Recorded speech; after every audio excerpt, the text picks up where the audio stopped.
प्रेक्षकांनो, लग्नानंतर होईलच प्रेम या मालिकेचा आजचा भाग खूपच भारी दाखवलेला आहे. इकडे आता नंदिनी आणि जीवासमोर रम्या, वसू आणि विजयचा खरा चेहरा समोर येणार आहे.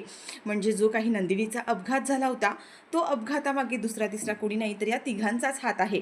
आणि त्यांनी हा अपघात नंदिनीचा नाही तर काव्याचा घडून आणला होता. त्यांना काही झालं तरी काव्याच्या बाळाला मारायचं असतं. त्यांनी तो अपघात नंदिनीसाठी नाही तर काव्यासाठी घडून आणला होता. हे सत्य आता इथे स्वतः नंदिनीने शोधून काढलेलं आहे. आणि ह्या तिघांचाही खरा चेहरा सगळ्यांच्या समोर आणलेला आहे. तर इकडे मात्र डॉक्टरने आता जीवा आणि नंदिनीच्या बाळाबद्दल खूप मोठी न्यूज दिलेली आहे. एक अशी न्यूज दिली की ज्याची आता कोणीही कल्पना केली नव्हती. म्हणजे असं वाटलंच नव्हतं की जीवा आणि नंदिनीच्या आयुष्यामध्ये अशी सुद्धा गोष्ट घडू शकते. आता नेमकं डॉक्टरांनी काय सांगितलं आणि जीवा नंदिनीसमोर आता वसूचं आणि विजयचं सत्य कशा प्रकारे आलं, हे सगळं काही आपण आजच्या भागामध्ये पाहूया. पण प्रेक्षकांनो, त्याआधी जर तुम्ही आपल्या चॅनलवर नवीन असाल आणि चॅनलला सबस्क्राईब केलं नसेल तर चॅनल आत्ता सबस्क्राईब करून घ्या. म्हणजे असेच येणारे नवीन व्हिडिओज, नवीन अपडेट सगळ्यात आधी तुम्हाला आपल्या चॅनलवर पाहायला मिळणार आहेत. तर इकडे जीवा आणि नंदिनी दोघं सुद्धा हॉस्पिटलमध्ये जायला निघालेले असतात. मानिनी म्हणते की काय, कुठे? अरे हां, तुमची तर आज सोनोग्राफीची तारीख आहे ना. थांबा थांबा, मी पण तुमच्यासोबत येणार आहे. आता इकडे मानिनी इतका हट्ट करत असते की जीवा आणि नंदिनीचा आता नाईलाज असतो. जीवा नंदिनी दोघं सुद्धा तिकडे मानिनीला हॉस्पिटलमध्ये घेऊन येतात. इकडे नंदिनीची आता सोनोग्राफी सुद्धा सुरू झालेली असते. जीवा नंदिनी दोघं सुद्धा घाबरलेली असतात. कारण हे सत्य आता मानिनीला माहीत नाही आहे. डॉक्टरांना मात्र सगळं काही माहीत असतं. म्हणजे नंदिनीचं ऑलरेडी मिसकॅरेज झालं आहे. पण हे त्यांनी कोणालाही सांगितलेलं नाही आहे. त्याच्यामुळे डॉक्टरांना सुद्धा दडपण आलेलं असतं. खरं सांगावं की खोटं सांगावं त्यांना काही कळत नसतं. आता इथे सोनोग्राफीची सुरुवात होते आणि सोनोग्राफी करताना डॉक्टरांना जे काही समजलं आहे, डॉक्टर स्वतःच कन्फ्यूज असतात.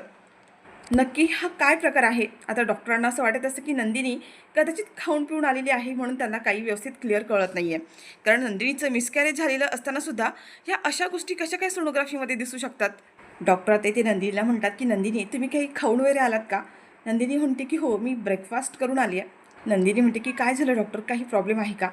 इथे आता डॉक्टर नंदिनीला म्हणत असतात की नाही, काही प्रॉब्लेम असा नाही, पण आपल्याला सोनोग्राफी आज नाही करता येणार. आपल्याला सोनोग्राफी उद्या काही न खाता पिता करावी लागणार आहे. तुम्ही उद्या सकाळी काही न खाता पिता या.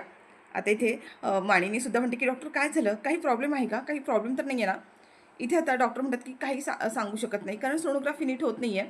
कदाचित त्यांनी खाल्लेलं आहे म्हणून असं होत असेल. उद्या आपण काही खाता न पिता खाली पोट आपण त्यांची सोनोग्राफी करून घेऊया. आता इथे डॉक्टरांना मानिनीसमोर खरं तर जीवा आणि नंदिनीशी काही बोलता येत नाही किंवा त्यांना काही सांगतासुद्धा येत नाही आहे. आणि आता इथे डॉक्टर म्हणतात की मिसेस नंदिनी आणि जीवा, तुम्ही मला दोघंजणं केबिनमध्ये भेटायला या. आणि मानिनी काकू, तुम्ही थोडा वेळ बाहेरच थांबा. आता मानिनी इकडे बाहेरच थांबते आणि जीवा नंदिनी दोघंसुद्धा इकडे डॉक्टरांना आतमध्ये भेटायला आलेले असतात.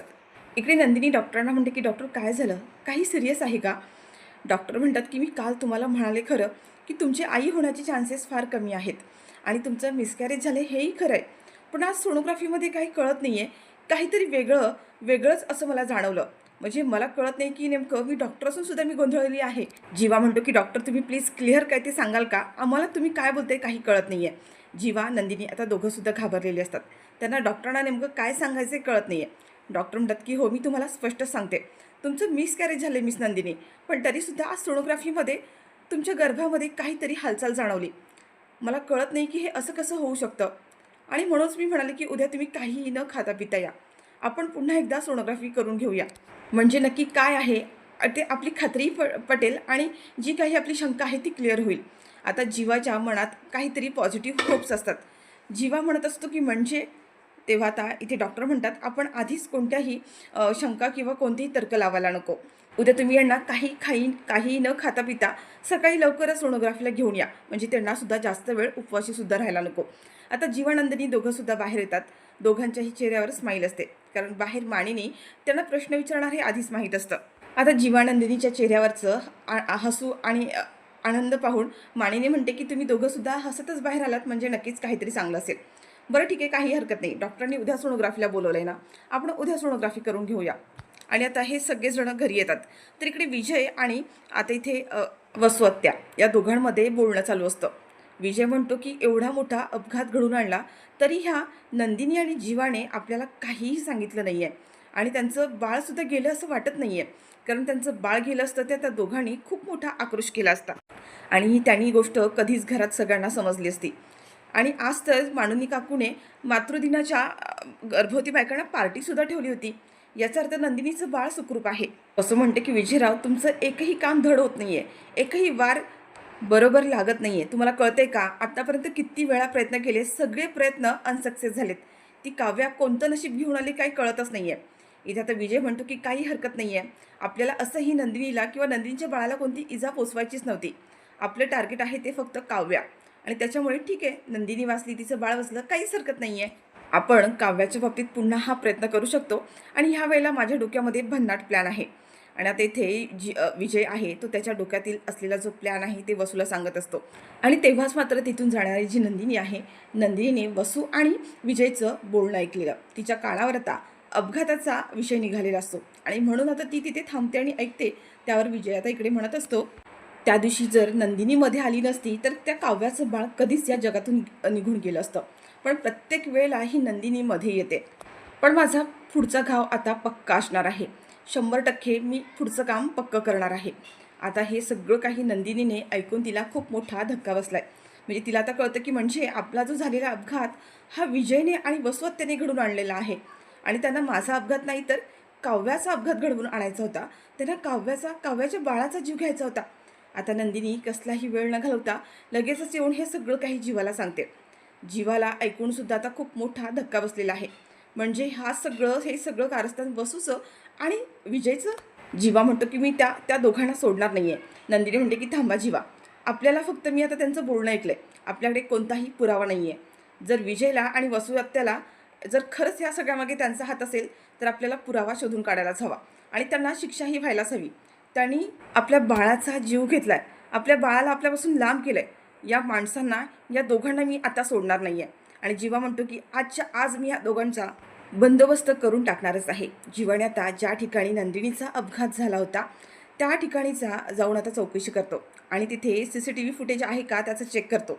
आणि मात्र आता इथे जीवा आणि नंदिनीच्या हाताला खूप मोठा असा पुरावा लागलेला आहे. म्हणजे या अपघातामागे विजयचा आणि वसूचा हात होता हे आता सगळ्यांसमोर सिद्ध होणारच आहे. पण इकडे ऑफिसमध्ये आता जेव्हा दिव्या जी आहे तिला घर घ्यायचं असतं आणि आता त्या घरासाठी ॲग्रीमेंट करायचं असतं. आणि आता दिव्याने आधीच हे सगळं काही इकडे पार्थला सांगितलेलं आहे की मला आता तुमच्या नावाचं मंगळसूत्र घालावं लागणार आहे आणि हो, माझ्या नावासमोर तुमचं नावसुद्धा लावावं लागणार आहे. आणि दिव्याने आता इकडे आधीच सगळी तयारी करून ठेवलेली असते. म्हणजे तिने येतानाच दिव्या नावाचं तिने आता मंगळसूत्र ऑलरेडी आणलेलं असतं आणि ते मंगळसूत्र आता ती पार्थला दाखवते आणि म्हणते की हे बघा ना, हे मंगळसूत्र कसं वाटतंय. आता पार्थ त्या मंगळसूत्राकडे पाहतो आणि त्याला ते मंगळसूत्र आठवतं जे त्यांनी काव्यासाठी बनवलं होतं. आता इथे तो स्वतःच्या स्वप्नामध्येच हरवला. तेव्हा दिव्या म्हणते की काय झालं सर, कुठे हरवलात. पार्थ म्हणतो तुम्ही हे असं नाव का बनवून घेतलात, तुम्ही साधं मंगळसूत्रसुद्धा घालू शकला असतात. आता इथे दिव्या पुन्हा एकदा घाबरण्याचं नाटक करते आणि म्हणते अहो सर, तसं नाही, मी ज्या ठिकाणी मंगळसूत्र घ्यायला गेले तिथे अशी बऱ्याच पद्धतीची नावं बनवून देत होते आणि मी म्हटलं की असंही आपण लग्नाचं खोटं नाटक करतोय आणि जर खरंच त्या रूम मालकाचा विश्वास बसायला हवा म्हणून मी हे असं नाव बनवून घेतलं. तर इकडे दिव्याने आता तिला जो रूम मिळालेला आहे, जे घर मिळालेलं आहे, त्या घराचे ॲग्रीमेंटचे काही पेपरसुद्धा मिळालेत आणि त्या पेपर्सवरती तिने स्वतःचं नाव दिव्या पार्थ देशमुख असं मेन्शन केलं आहे. आता इथे पार्थला ह्या सगळ्या गोष्टी बघून काहीतरी विचित्र आणि वेगळंच वाटत असतं आणि तरीसुद्धा आता पार्थ त्या ॲग्रीमेंटवरती सही करतो. पण प्रेक्षकांनो, जेव्हा आता इथे पार्थ ॲग्रीमेंटवरती सही करत असतो तेव्हा मात्र दिव्या ही प्रचंड खुश झालेली असते. त्याच्यावरून असं वाटते की दिव्याने त्या ॲग्रीमेंटच्या पेपरमध्ये आणखीन कसले तरी पेपर्स ठेवलेले आहेत. पार्थ आता ही घराच्या ॲग्रीमेंटचे पेपर आहेत समजून दिव्यावरती पूर्णपणे विश्वास ठेवतो आणि ते जे काही पेपर्स आहेत त्या पेपर्सवर इझिली तो सही करतो. पण आता दिव्या माझा तरी असा अंदाज आहे की दिव्या पार्थला या सगळ्यामध्ये कुठेतरी अटकू पाहते. तिने त्याच्यामध्ये वेगळेच कसले तरी पेपर्स घेतलेत आणि त्या पेपर्सवर आता तिने पार्थची सही घेतलेली आहे. तर प्रेक्षकांना इकडे आता जीवा हा ज्या ठिकाणी काही CCTV फुटेज पाहायला गेलेला असतो तिथे त्याला त्या विजयच्या विरोधात खूप मोठा पुरावा मिळाला आहे. म्हणजे ते CCTV फुटेज तर मिळालं आहे आणि तो तिकडे येऊन नंदिनीला दाखवतो आणि म्हणतो की आजच्या आज या विजयचा आता खरा चेहरा मी सगळ्यांसमोर आणणार आहे. पण नंदिनी लगेच आता जीवाला म्हणते की जीवा, आपल्या अपघाताबद्दल आपण कोणालाही सांगितलं नाही आहे आणि आपल्या मिसकॅरेजबद्दलसुद्धा आपण आता हा व्हिडिओ जर सगळ्यांसमोर आणला तर आपण सगळ्यांपासून लपून ठेवलेली गोष्ट आता सगळ्यांना कळेल. म्हणजे आपला अपघात झाला आहे आणि आपला मिसकॅरेज झालेलं ते सुद्धा. नंदिनी म्हणते की जीवा, आता ही ती वेळ नाही आहे, आता नको आपण कोणाला हा व्हिडिओ दाखवायला. पण आता इथे जीवा म्हणतो पण नंदिनी हा विजय आणि वसवत्याचा एवढा मोठा कट आहे आणि आपण ही गोष्ट सहजासहजी सोडून द्यायची. नंदिनी म्हणते की नाही, सोडून नाही द्यायची, पण आता ती वेळ नाहीच आहे. आपण हे जर सगळ्यांना सांगितलं तर आपण जे इतके दिवस लपून ठेवलेली गोष्टसुद्धा सगळ्यांसमोर येणार आहे. आणि नंदिनी म्हणत असते की तसंही जीवा, जे व्हायचं ते होऊन गेलंच आहे, ते परत येणार आहे का? आपण आता थांबलोय, तसेच आणखीन थोडे दिवस थांबूया. तर इकडे जीवा आणि नंदिनी दुसऱ्या दिवशी हॉस्पिटलमध्ये डॉक्टरांना भेटायला येतात. तर इकडे डॉक्टरांनी आता पुन्हा एकदा नंदिनीची सोनोग्राफी करायला घेतलेली असते. आणि जेव्हा आता डॉक्टर नंदिनीची सोनोग्राफी करतात आणि त्याच्यामध्ये आता जे काही डॉक्टरांना दिसलंय त्याच्यामुळे डॉक्टर आता स्वतः शॉक आहेत. त्या डॉक्टरांनाच खूप मोठा धक्का बसलाय. डॉक्टर म्हणत असतात की हे कसं काही शक्य आहे. जीवा म्हणतो की काय झालं डॉक्टर, जे काही झालंय ते आम्हाला नीट सांगा, जे काही असेल ते आम्हाला सांगा, आमची ऐकायची तयारी आहे. डॉक्टर म्हणतात की अहो, नंदिनी यांचं मिसकॅरेज झालं होतं, पण तरीसुद्धा त्यांच्या गर्भामध्ये आणखीन एक गर्भ दाखवत आहे आणि त्याची हालचालसुद्धा दाखवते आणि बाळाची ठोकेसुद्धा दाखवतात. हा कसला चमत्कार आहे. आता ते जीवा आणि नंदिनीला ही गोष्ट ऐकून खूपच जास्त आनंद झालेला असतो.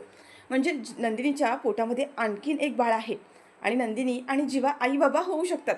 आता इथे जीवा नंदिनी म्हणतात की पण डॉक्टर हे कसं काही शक्य आहे, हिचं तर मिसकॅरेज झालं होतं. मग तेव्हा डॉक्टर म्हणतात की हो, ही गोष्ट शक्य आहे.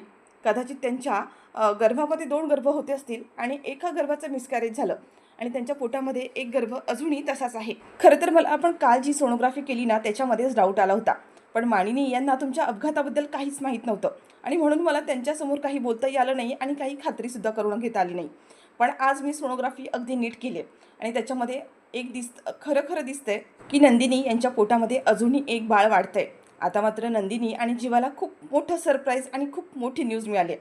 नंदिनी जीवा तर खूप खुश असतात, पण आता मात्र डॉक्टरांनी जीवा आणि नंदिनीला बजावून ठेवलेलं आहे की यापुढे तुम्ही असा हलगर्जीपणा करायचा नाही.